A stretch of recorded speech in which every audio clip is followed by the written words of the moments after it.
2025년이면 우리나라에 복음이 들어온 지 140년이 됩니다. 1885년 아펜젤러 선교사와 언더우드 선교사가 인천 제물포항을 통해 들어오면서 기독교 선교가 공식적으로 시작됐습니다. CBS 뉴스는 한국 기독교 선교 140주년을 앞두고 한국교회 성장의 두 축으로 역할을 해온 감리교와 장로교의 역사를 돌아봅니다. 오늘은 아펜젤러 선교사로 시작한 감리교 선교 140년을 짚어보겠습니다.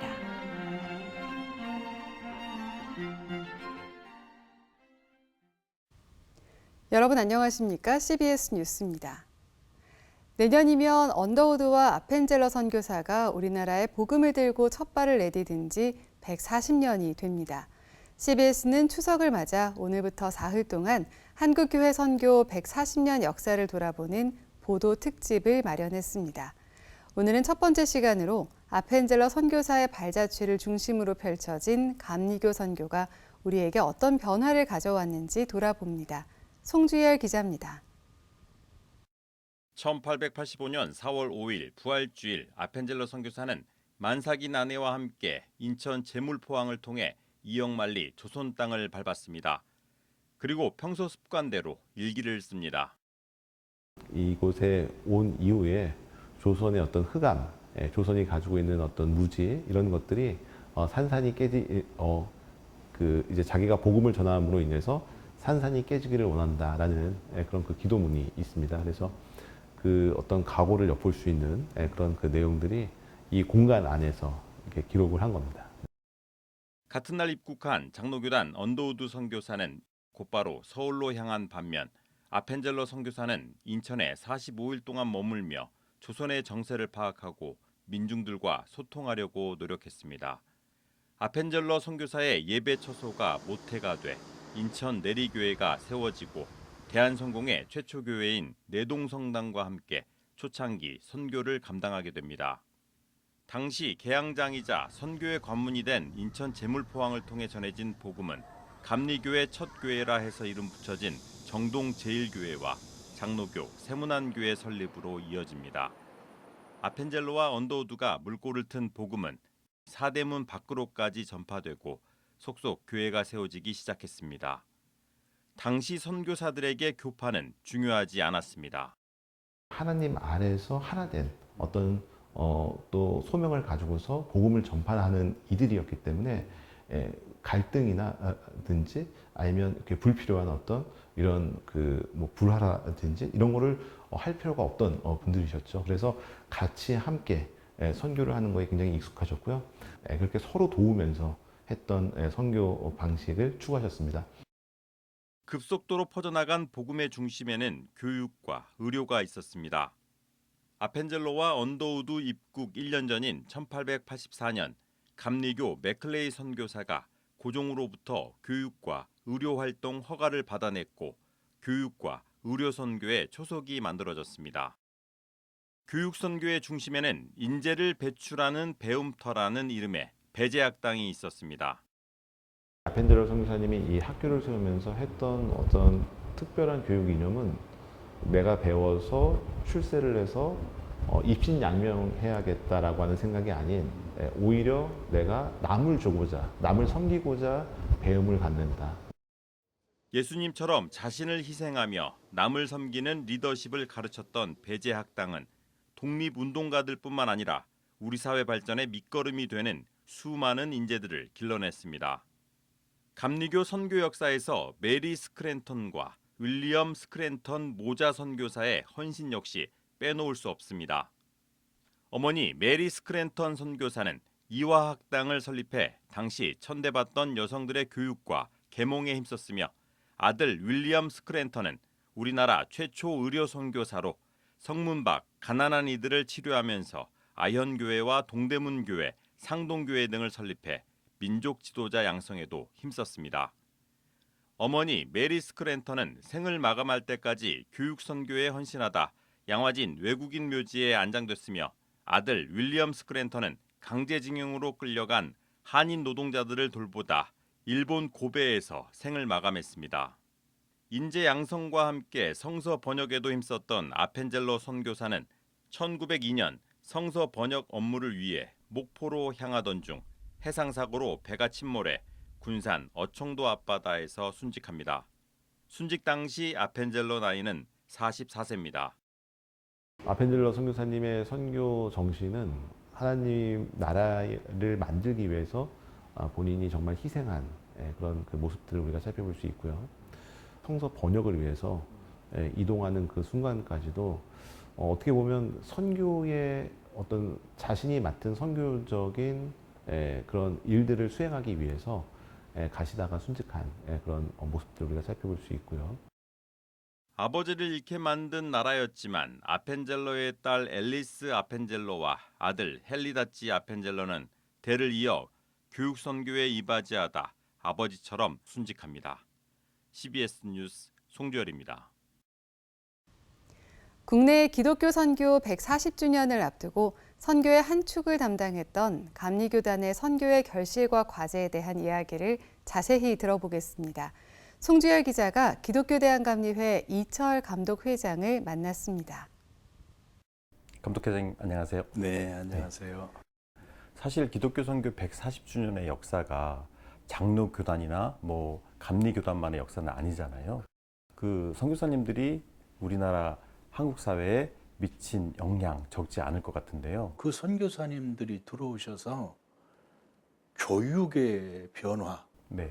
또 의료 체계는 그때부터 만들지 않았으면 현대 한국 K 의료는 어려웠습니다. 고종 황제는 서양 나라들의 그 강한 나라, 부국 강병책을 발견하시려고 애쓰셨어요. 네.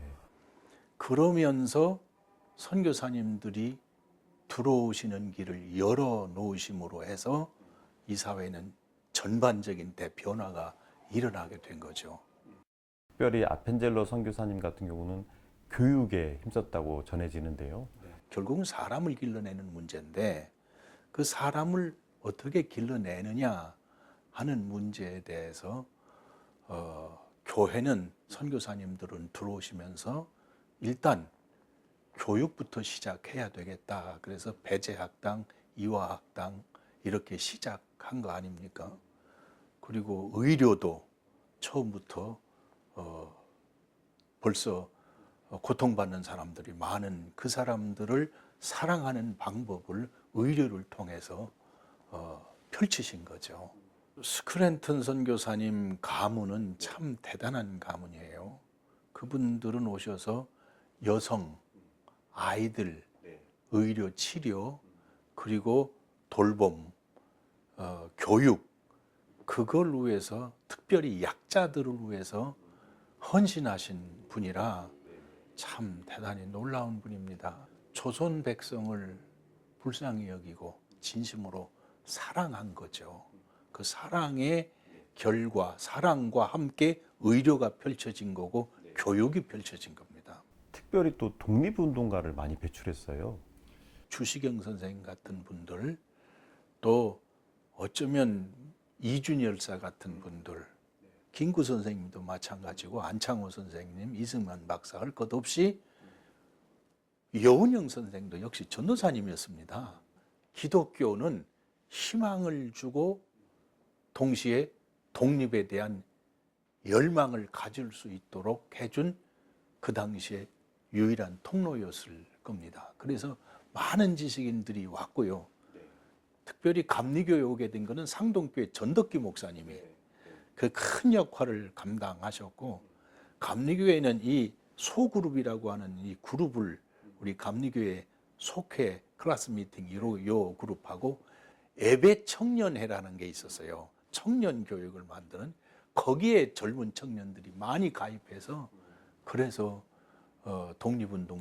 운동가들이 많이 들어왔고, 또 유관순 열사도 감리교회 아닙니까? 사실 기독교 선교 140주년을 이야기할 때 조선 구한말, 네. 일제강점기, 한국전쟁, 그리고 산업화 시대를 관통하는 그 시기와 맞물려 있는데요. 그렇습니다. 그게 이제 당대에서만 왔다 가시질 않고 그 후손들까지 이어서 남아서 조선 땅을 사랑하고 조선 백성을 위해서 헌신했던 것은 아마 다른 나라에서는 쉽게 보기 어려운 상황입니다. 그런 의미에서 우리 조선 백성들이 나라를 잃고 어려움을 겪고 고통을 당하는 문제에 대한 선교사님들의 진정한 사랑, 신앙이 이런 후손들에까지 헌신할 수 있도록 그런 결과를 만들어낸 것 같아요. 한 마음으로 이게 조선 복음화를 위해서 활동했던 걸 볼 수 있습니다.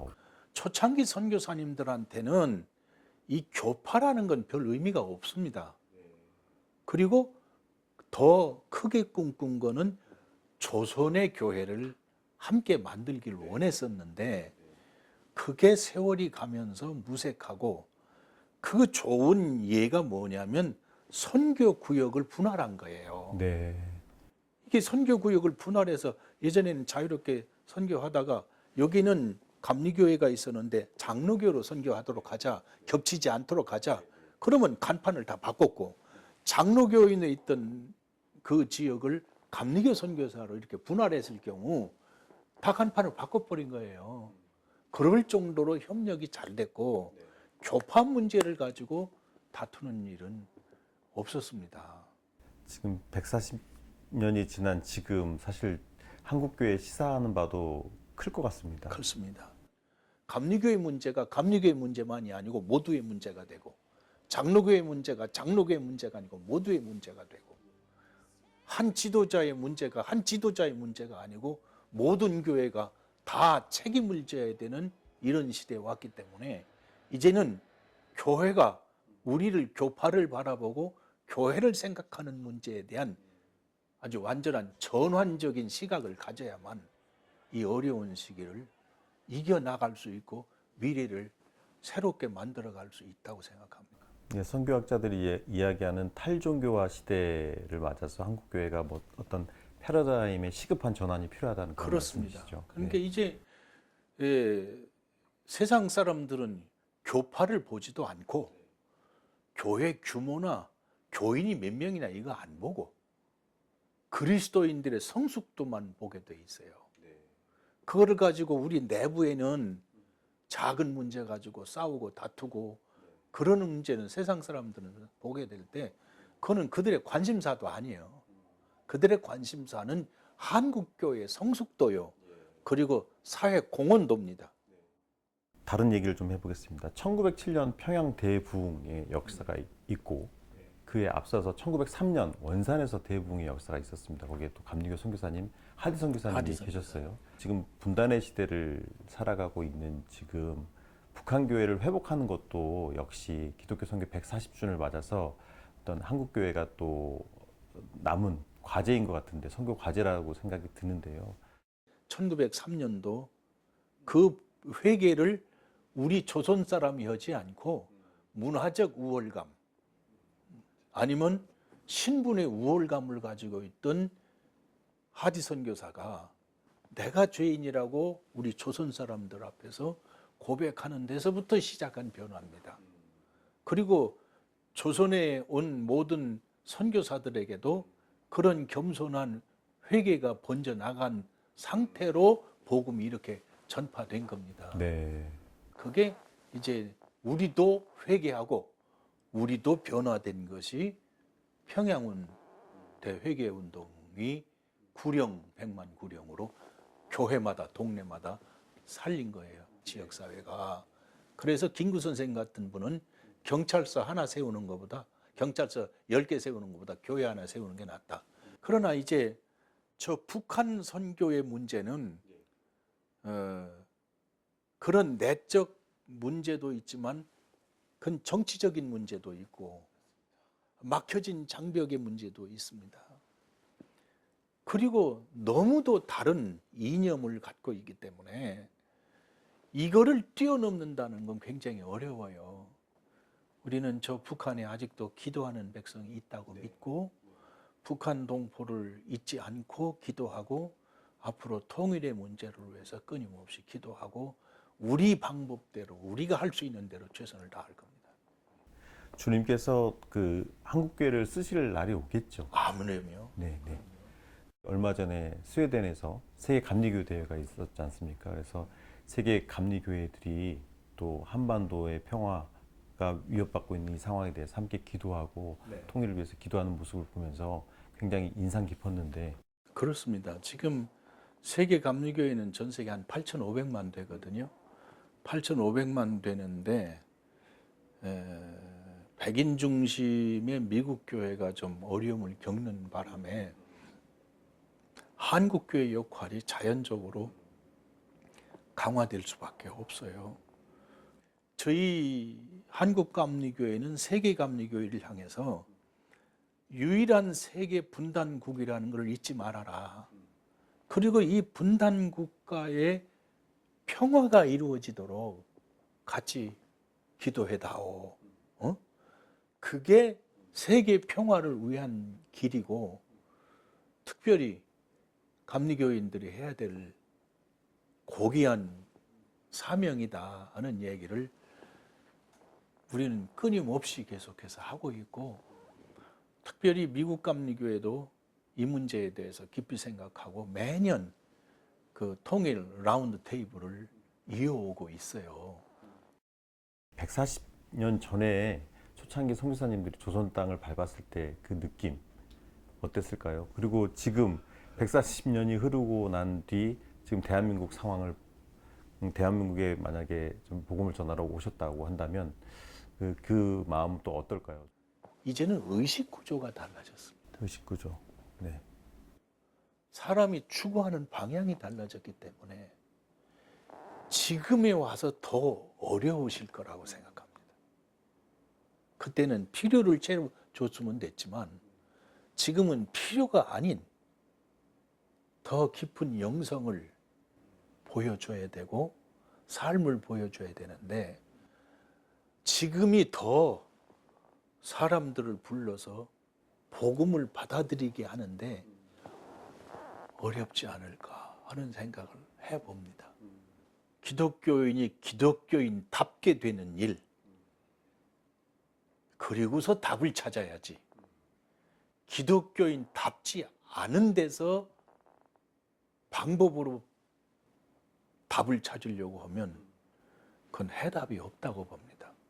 그러므로 오늘날에는 오히려 참된 그리스도인이 돼야만 답이다 하고 세상이 강요하고 시대가 강요하고 정신이 강요한다고 저는 보고 있습니다. 한 개인 그리스도인들이 지도자들이 참 그리스도인답게 사는 길밖에는 방법이 없다. 기독교 선교 140주년을 맞아서 한국교회가 어떻게 나아가야 할지 성찰해 볼 수 있는 귀한 시간이었던 것 같습니다. 감독회장님 감사합니다. 네, 감사합니다. 이상으로 CBS 뉴스 특집을 마칩니다. 평안한 추석 연휴 보내시기 바랍니다. 고맙습니다.